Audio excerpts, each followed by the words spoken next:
वफाकी वज़ीर तालीम राना तनवीर हुसैन का कहना है कि इमरान खान तारीख का स्याह बाब है जो अब कभी वज़ीर आज़म नहीं बन सकता।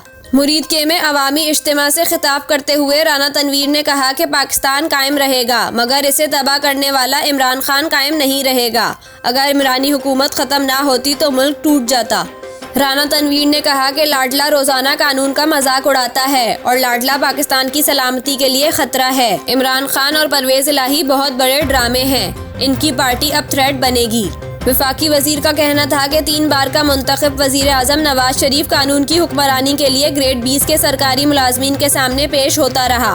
नवाज शरीफ को इकामे पर ताहयात नाअहल किया गया जबकि लाडले को खुली करप्शन पर भी मौजें कराई जा रही हैं।